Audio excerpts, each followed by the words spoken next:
Assalamualaikum warahmatullahi wabarakatuh. Nama saya Nur Hidayati, saya dari STIT PGRI Pasuruan yang akan mempresentasikan materi saya mengenai tentang kepemimpinan wanita. Di sini ada 5 poin yang akan saya sampaikan.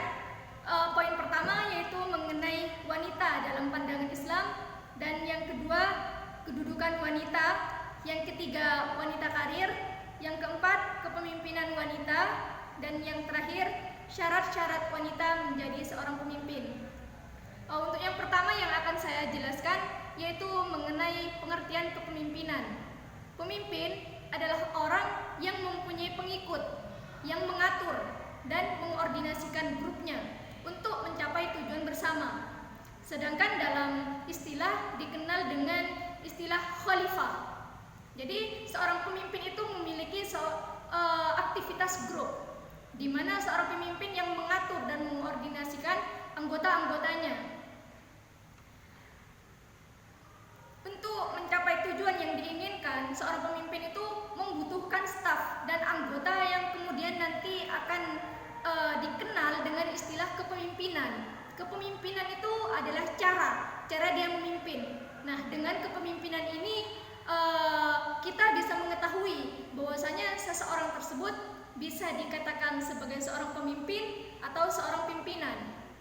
Pemimpin, pimpinan, dan kepemimpinan itu dipakai dalam konteks yang berbeda, walaupun berasal dari kata yang sama, berasal dari kata dasar yang sama, yaitu berasal dari kata pimpin. Namun ketiganya ini dipakai dalam konteks yang berbeda. Kalau pemimpin itu adalah pemimpin atau seseorang yang memimpin. Kalau pimpinan itu biasanya semacam bos atau jabatan, hanya jabatan saja. Dan kalau kepemimpinan itu adalah cara dia memimpin. Dengan kepemimpinan tadi bisa dikatakan seseorang tersebut bisa dikatakan sebagai seorang pemimpin atau pimpinan. Cara membedakan agar kalian mengetahui bahwasanya orang tersebut dapat dikatakan sebagai seorang pemimpin atau pimpinan, kita bisa mengetahui dari cara dia memimpin. Kalau dia hanya memerintah, berarti dia adalah seorang pimpinan. Tapi kalau seorang pemimpin, dia juga ikut mengayomi, dia juga ikut kerja, tidak hanya memerintah dan tidak hanya pengen tahu terhadap hasil. Kalau seorang pemimpin juga menghargai suatu proses. Itulah bedanya pemimpin dengan pimpinan. Kepemimpinan atau leadership adalah kemampuan dari seseorang untuk mempengaruhi orang lain atau pengikut-pengikutnya, sehingga orang lain tersebut bertingkah laku sebagaimana yang dikehendaki oleh pemimpin tersebut. Untuk poin kedua, yaitu kedudukan wanita dalam pandangan Islam. Pada dasarnya, wanita dan laki-laki dalam pandangan Islam itu didudukan secara sama dalam hukum. Tidak ada perbedaan antara laki-laki dan wanita. Sama halnya dengan sekarang, yaitu kesetaraan gender.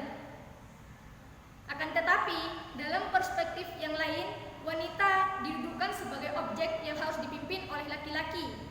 Jadi wanita itu dalam perspektif yang lain ada yang mengatakan bahwasanya wanita ini adalah objek, suatu objek yang harus dipimpin oleh seorang laki-laki. Sebagaimana dalam firman Allah yang artinya kaum lelaki itu adalah sebagai pemimpin atau pelindung bagi kaum wanita.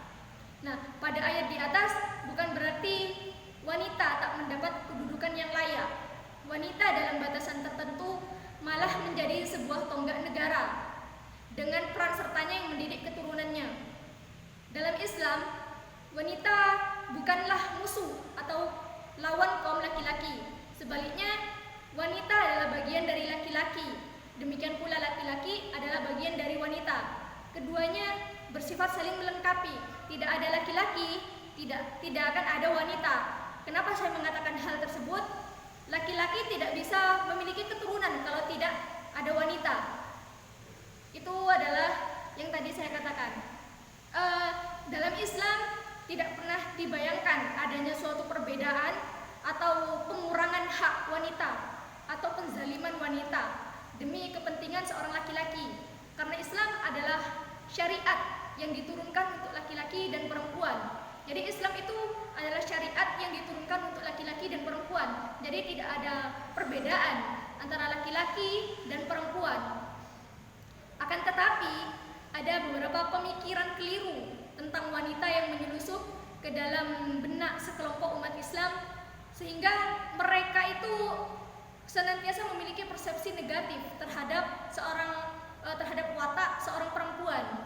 Salah satu contohnya adalah perlarangan wanita keluar rumah untuk menuntut ilmu dan mendalami agama dengan alasan orang tua dan suami yang berhak dan berkewajiban mendidik serta memberikan pelajaran. Nah, akibat dari larangan tersebut, mereka itu secara tidak langsung menghambat wanita dari pancaran ilmu pengetahuan dan memaksanya hidup dalam kegelapan dan kebodohan. Yang ketiga, saya akan menjelaskan mengenai wanita karir.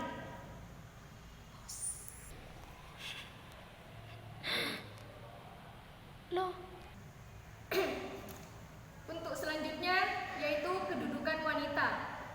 Sesungguhnya wanita muslimah itu memiliki kedudukan yang tinggi di dalam agama Islam dan pengaruhnya itu juga sangat besar dalam kehidupan setiap muslim.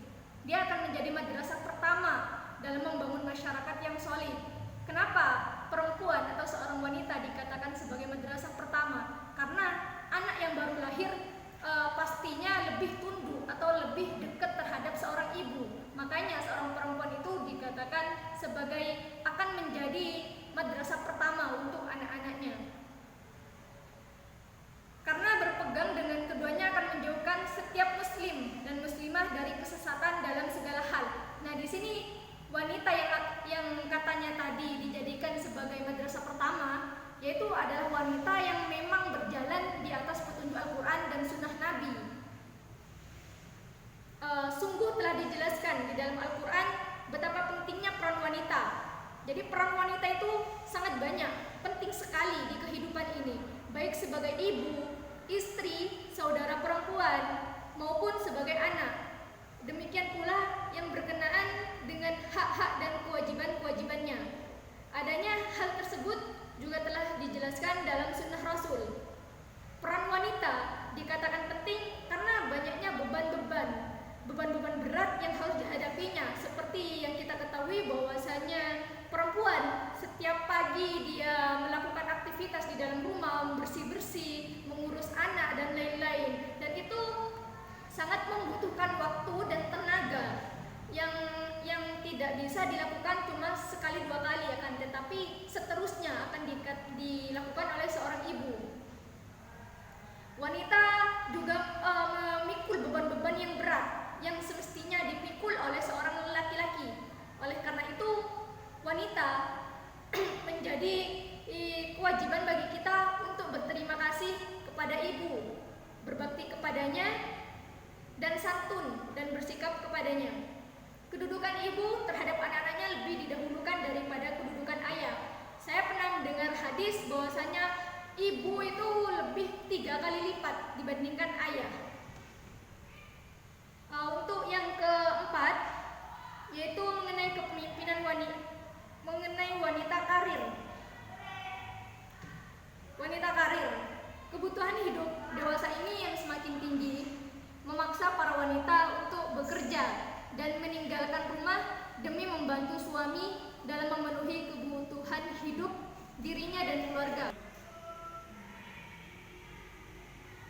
Seiring perkembangannya zaman, saat ini masyarakat menilai bahwa pekerjaan wanita itu tidak hanya membantu suaminya di rumah atau mengurus rumah tangga saja, akan tetapi mereka bisa menuntut ilmu setinggi-tingginya dan bekerja untuk mengaktualisasi keterampilan dan pendidikannya. Karena wanita juga memiliki keterampilan, bukan hanya mengurusi rumah tangga saja, mengurusi mengenai tentang anak, bersih-bersih dan lain-lain. Akan tetapi wanita juga dituntut untuk menuntut ilmu setinggi-tingginya.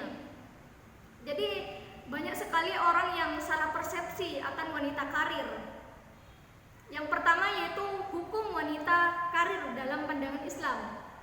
Hak wanita karir atau wanita yang bekerja di luar rumah harus ditegaskan sebelumnya bahwa Islam memandang wanita karena peran dan tugasnya dalam masyarakat masyarakat sebagai ibu dan istri, sebagai peran yang mulia. Tidak ada pembantu atau asisten rumah tangga yang paling baik dalam merawat anak dan menggantikan ibunya dalam tugas mendidik dan membesarkannya. Adapun seorang wanita juga memiliki kewajiban pada suaminya untuk mengurus dirinya, rumah tangga, dan anak-anaknya. Islam juga menganjurkan wanita untuk tetap tinggal di dalam rumah. Namun dengan kalimat yang tadi, tidak ada kalimat yang mengatakan bahwasanya wanita dilarang sebagai wanita karir. Tidak ada kalimat yang mengatakan bahwasanya di dalam pandangan Islam wanita itu tidak diperbolehkan menjadi seorang wanita karir atau bekerja di luar rumah. Karena seiring berjalannya zaman yang sekarang ini, yang kita ketahui bahwasanya kebutuhan itu semakin besar. Jadi mau tidak mau wanita harus membantu suami untuk mencari nafkah. Ada hadis yang mengatakan, ada ayat yang mengatakan bahwasanya hendaklah kamu tetap di rumahmu dan janganlah kamu berhias dan bertingkah laku seperti orang-orang jahiliyah yang dahulu, dan dirikanlah sholat, tunaikanlah zakat, dan taatilah Allah dan Rasul-Nya. Sesungguhnya Allah bermaksud hendak menghilangkan dosa dari kamu. Surat Al-Ahzab ayat 33. Namun dari ayat tadi tidak ada satupun petunjuk seperti yang saya katakan tadi, bahwasanya ketetapan dalam agama Islam yang menyatakan bahwa wanita dilarang bekerja di luar rumah, khususnya jika pekerjaan tersebut membutuhkan peran dan penanganan wanita, misalnya perawat, pengajar anak-anak, dan dalam hal pengobatan yang lain-lain. Jadi tetap kita teliti atau kita ingat-ingat bahwasanya wanita juga sangat dibutuhkan perannya di masyarakat. Sama halnya dengan bidan, itu sangat dibutuhkan. Bukankah itu adalah pekerjaan di luar rumah? Jadi kita jangan sampai salah persepsi menilai bahwasanya wanita karir itu tidak diperbolehkan di dalam Islam. Yang kedua, alasan. Jadi ada dua alasan yang memperbolehkan wanita itu menjadi seorang wanita karir. Nah, di sini ada ulama fikih yang menyatakan di mana seorang wanita diperbolehkan untuk bekerja di luar rumah dan mencari nafkah apabila yang pertama, rumah tangga memerlukan banyak biaya untuk kebutuhan sehari-hari dan untuk menjalankan fungsi keluarga sementara penghasilan suami belum begitu memadai. Suami sakit atau meninggal dan lain-lain. Jadi kalau problemnya sudah seperti ini, akankah wanita ini tetap memegang teguh hadis yang tadi yang mengatakan bahwasanya wanita itu dianjurkan untuk tetap di dalam rumah, tidak diperbolehkan keluar rumah? Apakah kita akan tetap berpegang teguh kepada hadis yang tadi kalau sudah suaminya sakit-sakitan dan anaknya memerlukan biaya untuk kehidupan sehari-harinya? Nah, yang kedua, masyarakat memerlukan bantuan dan peran wanita untuk melaksanakan tugas tertentu yang hanya dapat dilakukan oleh seorang wanita, seperti perawat, dokter, guru, dan pekerjaan lain sesuai dengan kodrat wanita. Jadi itulah alasan memperbolehkannya wanita karir, karena yang pertama yaitu kebutuhan yang sangat besar sehingga menuntut perempuan juga ikut mencari nafkah, dan yang kedua yaitu dibutuhkan oleh masyarakat. Nah, di sini dijelaskan dalam sebuah hadis bahwasanya Rasulullah SAW sendiri tidak melarang wanita untuk melakukan pekerjaan di luar rumah. Syarat wanita bekerja di luar rumah itu ada 5 kalau nggak salah. Yang pertama yaitu menutup auratnya dengan hijab. Jadi di dalam Islam wanita itu diperbolehkan bekerja di luar rumah apabila dia menutup auratnya. Nah, di sini kalau menurut saya di dalam Islam sendiri itu bukan hanya syarat bekerja di luar rumah, akan tetapi wanita yang memang sudah balik itu diwajibkan untuk menutup auratnya. Yang kedua, menghindari campur baur dengan pria. Jadi pekerjaannya itu tidak boleh bercampur dengan seorang laki-laki dan perempuan. Nah, yang ketiga, mendapat izin dari orang tua, wali atau suami bagi wanita yang telah menikah. Nah, yang ketiga ini sangat-sangat penting sekali, karena kalau tidak mendapat izin dari suami tidak akan bisa. Yang keempat, tetap menjalankan kewajibannya di rumah. Nah, sering kita melihat problem yang terjadi antara wanita karir. Karena apa? Salah satu problemnya yaitu mereka lalai terhadap pekerjaannya di rumah, mengurus rumah tangga, mengurus suami dan anak-anaknya. Makanya banyak sekali orang memiliki persepsi bahwasanya wanita karir itu negatif melulu. Nah, yang terakhir, pekerjaannya tidak menjadi pemimpin bagi kaum lelaki. Nah, kalimat ini adalah umum. Pekerjaannya tidak menjadi pemimpin bagi kaum lelaki. Lalu bagaimana kalau misalkan di dalam kelas dia menjadi seorang guru? Ini seorang perempuan menjadi seorang guru. Nah, di dalam kelas itu terdapat banyak sekali anak-anak, ada laki-laki dan perempuan. Bukankah seorang guru itu menjadi pemimpin bagi kaum lelaki juga? Nah, dalam konteks ini yang dikatakan bahwasanya wanita tidak boleh menjadi pemimpin bagi kaum lelaki, yaitu pada saat sholat. Dia tidak boleh menjadi imam seorang laki-laki. Adapun dampak wanita karir bagi keluarganya. Jadi ada dampak positif dan negatifnya juga wanita karir itu. Toh semuanya yang ada di kehidupan ini juga ada dampak positif dan negatifnya.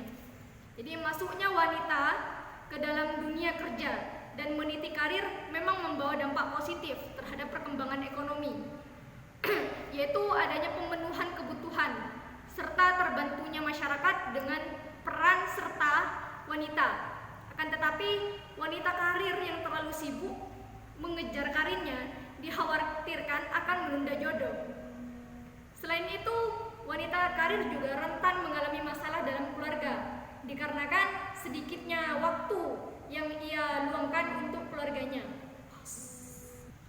Untuk selanjutnya yaitu kepemimpinan wanita. Kita masuk ke kepemimpinan wanita. Islam tidak melihat adanya penghalang untuk menjadikan wanita sebagai seorang pemimpin untuk urusan yang bersifat khusus. Saya ulangi lagi, untuk urusan yang bersifat khusus yang memang sesuai dengan tabiat dan kekhususan fitrahnya, yang di situ tidak menuntut tanggung jawab dan peranan yang mempunyai resiko demi kemaslahatan umat dan negara. Di sini ada pendapat 4 mazhab mengenai kepemimpinan wanita. Yang pertama dari Imam Ahmad, Imam Malik dan lain-lain berpendapat bahwasanya wanita itu tidak berhak menjadi pemimpin meski dalam lingkup yang terbatas. Sebab jadi ada alasannya. Ada salah satu mazhab yang mengatakan bahwasanya wanita itu dilarang menjadi seorang pemimpin, baik itu di lingkup luas ataupun tidak. Sebab sebagaimanapun pula menjadi pemimpin baik dengan kekuasaan luas maupun terbatas pada hakikatnya sama. Yang membedakan hanyalah wilayah kekuasaannya semata. Padahal Rasulullah jelas-jelas melarang seorang wanita menjadi pemimpin. Nah, kalau menurut saya dari pendapat mazhab ini, Rasulullah yang melarang seorang wanita menjadi seorang pemimpin ini melihat pada masa Persia bahwasanya di situ yang memimpin itu adalah seorang perempuan, dan Nabi mengatakan tidak akan terjadi suatu kekacauan di tempat itu apabila pemimpinnya adalah seorang wanita. Namun hadis tadi itu hanya dikhususkan kepada masyarakat Persia, bukan ditetapkan untuk kedepannya bahwasanya wanita itu tidak diperbolehkan menjadi seorang pemimpin. Nah, untuk pendapat yang kedua yaitu dari Abu Hanifah, berpendapat bahwa wanita itu dapat menjadi penguasa dalam urusan harta. Kepemimpinan wanita dapat dibenarkan.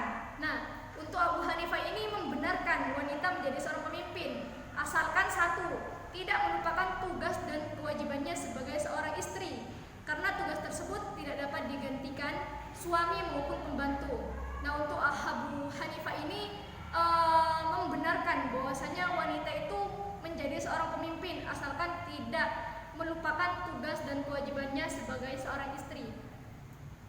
Untuk yang terakhir yaitu syarat-syarat wanita menjadi seorang pemimpin. Yang pertama, muslim, berakal sehat, dewasa dan merdeka, sehat jasmani dan rohani, adil syariat.